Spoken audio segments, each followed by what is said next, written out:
Hello, my name is Mahi Bandikar. I am currently a senior at Woodridge High School, and I'm interviewing with.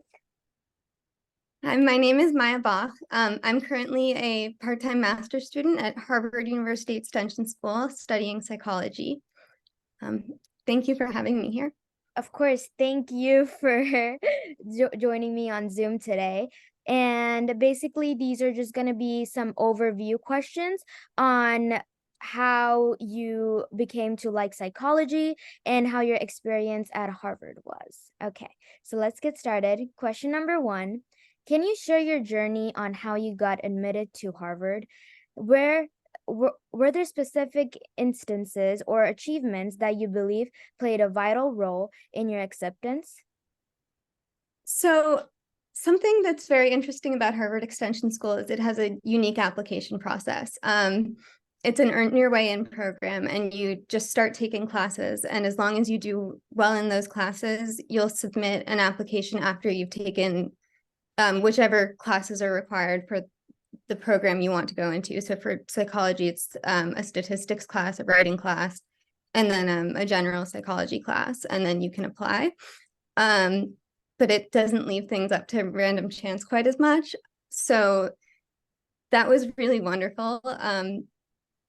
When I was applying for my undergraduate degree, I went to Carnegie Mellon, and I remember the college application process was extremely stressful, and especially at schools like Harvard, it was really a game of luck.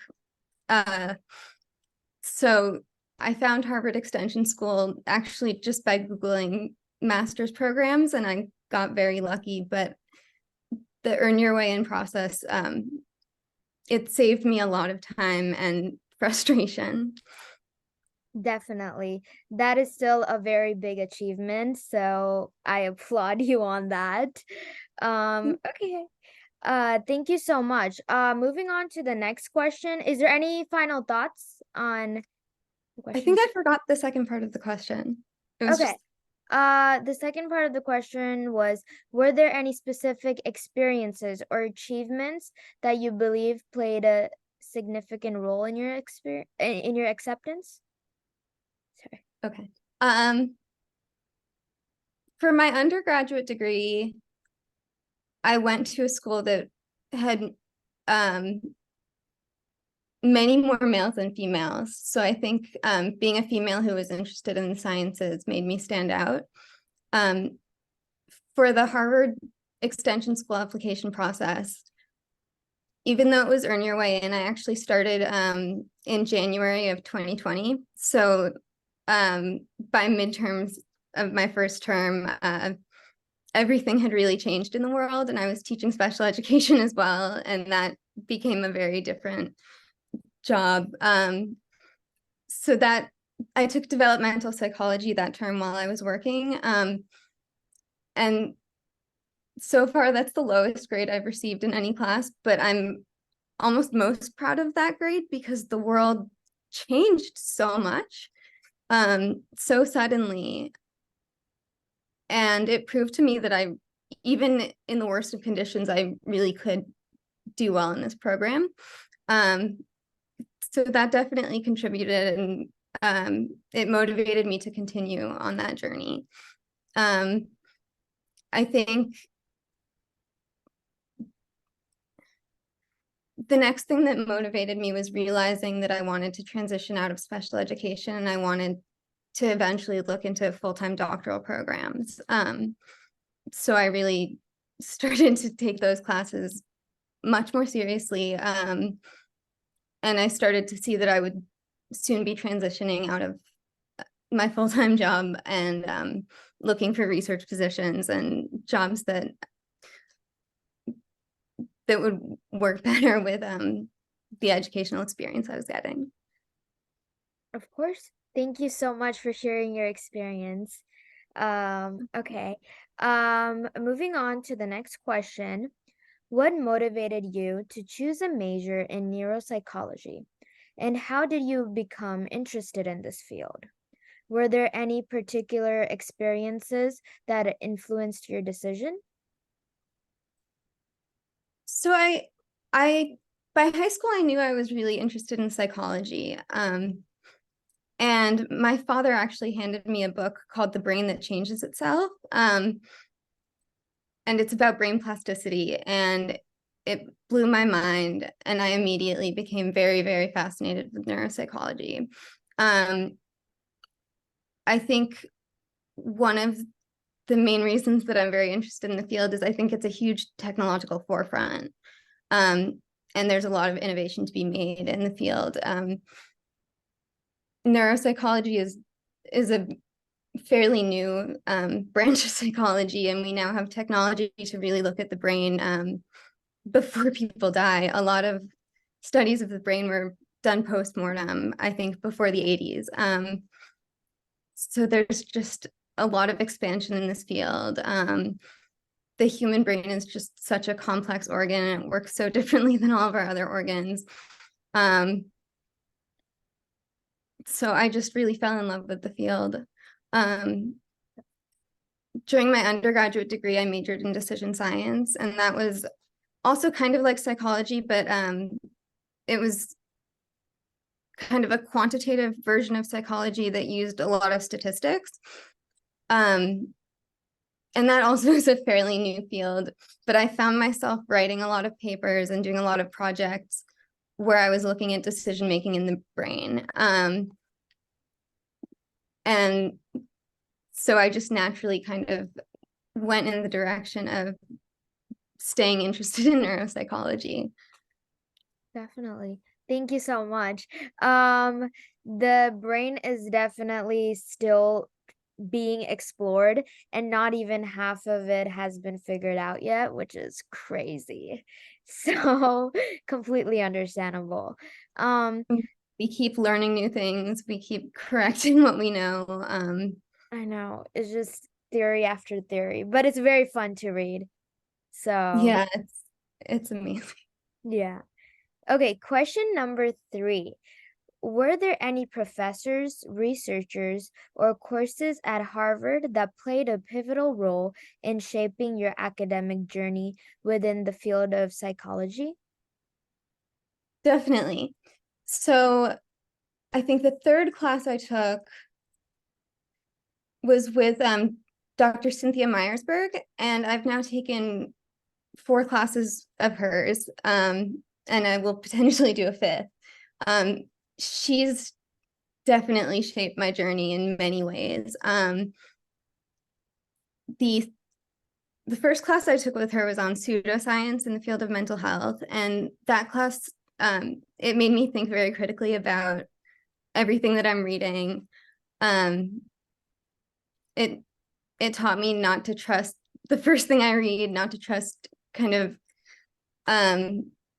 very outlandish newspaper headings, but really look into the research. And it showed me how many flaws there were in the field of psychology. So that class was wonderful. The second class that I took with her was an intro to clinical psychology. And Dr. Myersberg believes in assigning work that's really not busy work, but work that will help us move forward. So one of our assignments was to map out our plans for our educational journey. And she gave us a lot of resources about different types of psychology we could go into, and if we wanted to practice clinically, what each of those pathways would look like. And our final was also writing a personal statement, or like a practice personal statement. Mine was for a PhD program, but for any program that a student wanted to apply for after completing their master's. So that class, that was a 3-week intensive, and that definitely shaped how I moved forward. And the class was designed to do that. I was really grateful that I took this class earlier on in my master's program. Dr. Myersberg was actually pushing me more towards clinical psychology rather than clinical neuropsychology. And I spent the following term convincing her of why I was really passionate about neuro. And I definitely succeeded in convincing her. Mhm. But that class was excellent. Honestly, the majority of the classes I've taken at Harvard for my master's have been pretty great. Right now I'm taking a class about brain and behavior in the extremes. And our professor he does so much research that's just extraordinary. And he's encouraged us to all think very much outside of the box. So we've been discussing how humans will be able to colonize Mars and the moon, and what that will do to our psychology, and how our brains will change while they're in space. So that class has been really amazing. Last spring, I took a class on psychopathy and psychopaths, and I had never taken a forensic psych class before, and I had never really thought of going into that field, but I really enjoyed that class too. And the professor, Dr. Firsch, he was somebody who mentored the woman who's become my mentor, Dr. Myersberg. So she advised that I take his class. I've also always been interested in learning about psychopaths and the difference between psychopathy and sociopathy. So I just found that class very, very interesting. It definitely made me think about the way we design diagnoses in the DSM, and also what we're able to detect. A lot of psychopaths go unnoticed because they don't end up getting caught. And we also looked at how trauma can shape someone and cause them to develop psychopathy. So that was definitely really interesting. I'm sure there's more, but Yeah. those are the Okay. classes I can think of right now. Okay, thank you so much. Yeah, your classes seem really interesting, especially going to outer space and how it changes the scope of psychology is I I guess beyond my wildest dreams to even think about. But that seems very interesting. Okay. In our, Yeah. in Oh, our first class, the professor told us that we should be thinking about, for that class, we need to start thinking about things that are beyond our wildest dreams. And we should realize that those things may actually happen within our lifetimes. Um, oh my so God. I'm excited to continue working in that class. And I'm part of the Harvard Extension School Psychology Student Society, and I'm director of events. And this week I will be recording a podcast with my professor, and I'm gonna get to try some of the exercise equipment that they train astronauts on. Yeah, that class has been a lot of fun. Definitely. Thank you so much once again. Okay, moving on to our fourth question. How do you balance the rigorous academic workload with other aspects of your college experience, such as extracurricular activities and personal interests? So this question I'll answer for what I did during my undergraduate career, and then what I've been doing for my master's program. My master's program has definitely been much better balanced, and it's a program that allows me to be part-time. So I got to Carnegie Mellon, and it's a very intense school. People walk around looking very serious all the time. People take on pretty huge course loads and work nonstop. I think I definitely struggled with the environment there. Something that helped me though is I make art, and I know that this isn't going to become, part of my profession, but I also realized that college was going to be one of the last times where I could study art just because I wanted to. I didn't have to really focus on exactly what I wanted to do professionally. So I think pursuing art during college really helped me. for me, that's a very therapeutic activity. And I took art classes for a few of the summers that I was in college. It got me out of my head. I will say though, I wish when I entered college that I was thinking about which schools would make me happiest rather than which schools would look best on a resume, or which school was the most competitive. Carnegie Mellon is in a city that's pretty gray. It's in Pittsburgh. And the student body is very, very serious about academics. So I wasn't really looking for how many students were smiling when I was doing my college tours. I was really looking at, how the research was being dispersed, and I was looking at the college rankings. And I definitely wish I would have looked at campus life more. And also just, my brother toured Carnegie Mellon, and one of my best friends did as well. And they both said that they didn't see anyone smiling. And I never thought that would be so significant, but I wish that I had looked at every school and kind of internally tracked which schools had the most students who were smiling and happy and engaging in social activities outside. Carnegie Mellon kind of lacked a lot of what I would have wanted on a personal level, but the academics and the research are amazing. So in my master's, Harvard Extension School allows you to take classes on a part-time basis. So for most terms, I've only taken one class. That allowed me to continue working in special education for, I think, 2.5 years after starting my first class. And I think over 50% of students take one class a term. So that definitely allows for balance. And it also allowed me to take time to reevaluate what my goals were and adjust accordingly. So I've definitely become more interested in neuropsychology, which I didn't know was really possible because I entered knowing that I was interested in this.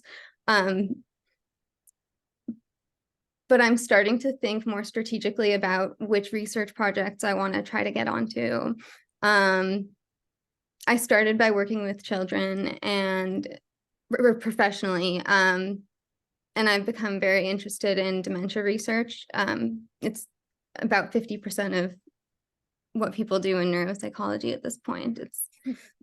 It's a huge issue for the United States because it's on the rise. So I never really expected that. I thought I would really just want to work with children, and I'm glad I took the time. I have been volunteering at the dementia center in my grandmother's assisted living, and I've really enjoyed that work too. I never would have expected that. And then for the class on psychopaths and psychopathy, pretty early on, I knew I had a science math oriented brain, and I never thought about applying for law school. So when I started a class where the professor had a PhD and a JD, I was very intimidated. And because I wasn't taking 5 courses, I was able to really get interested in this, but also really understand where there are issues in the legal field and how psychology and law are so different. So psychopathy isn't a DSM diagnosis. We have antisocial personality disorder.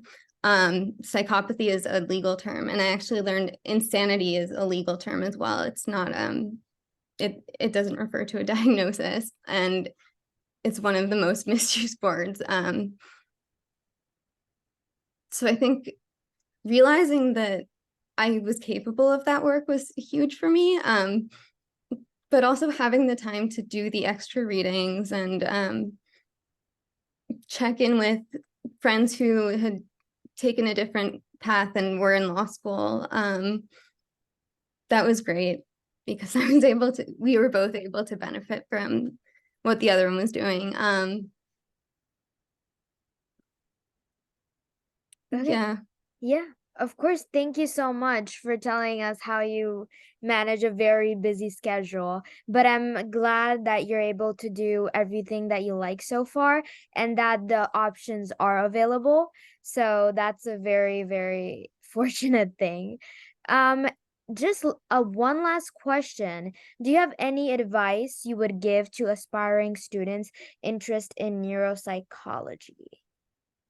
Um, I would definitely advise students to get involved in research as soon as possible. I wish I had done this earlier. And it doesn't necessarily have to be neuropsychology research.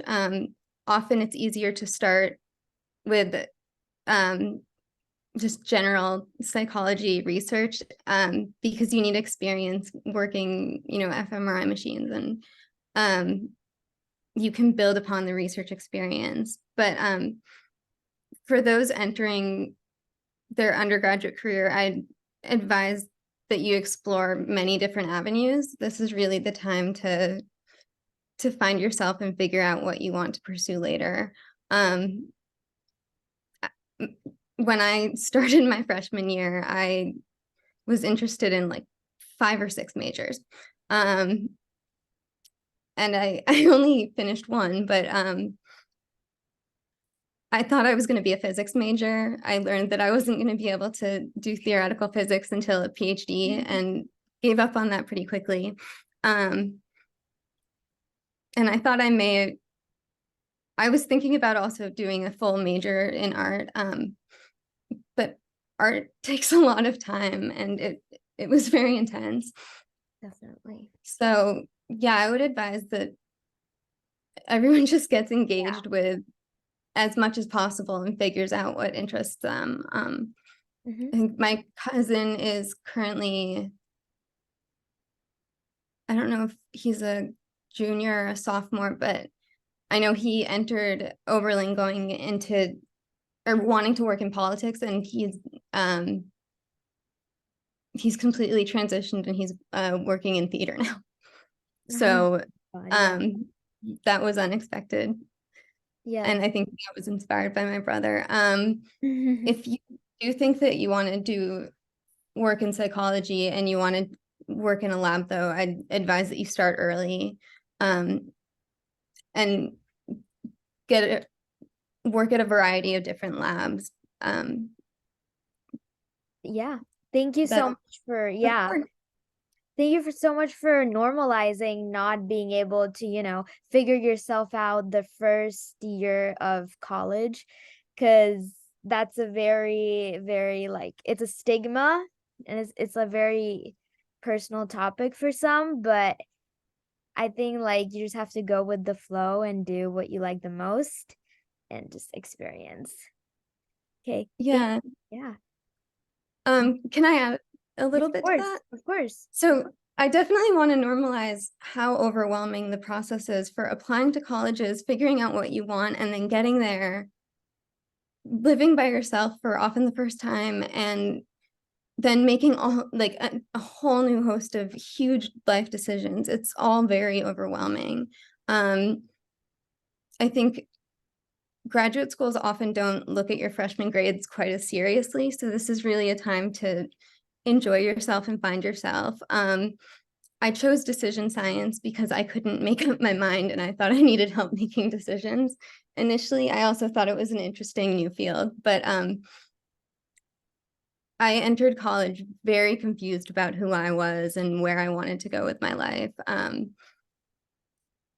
There's some people who know exactly what they want to do, but that most people don't. Yeah. Okay. Thank you once again. Thank you so much for your time and hopefully we will meet back up again and like stay in touch. So thank you so much once again and thank you for watching, whoever's watching on the YouTube video until the very end. And yes, have a good night or good day wherever you are. Thank you. Thank you. And Mahi, do Mhm. you want to make another Zoom so we can talk about essays or any questions you have separate from the recording? Okay, yes, that would work. So the YouTube video has like officially like ended now. So like there Yeah. isn't gonna be any type of recording. So if you would No, like, it says less like, than a minute left though. yeah, if you want to do another Zoom meeting just to talk about other things.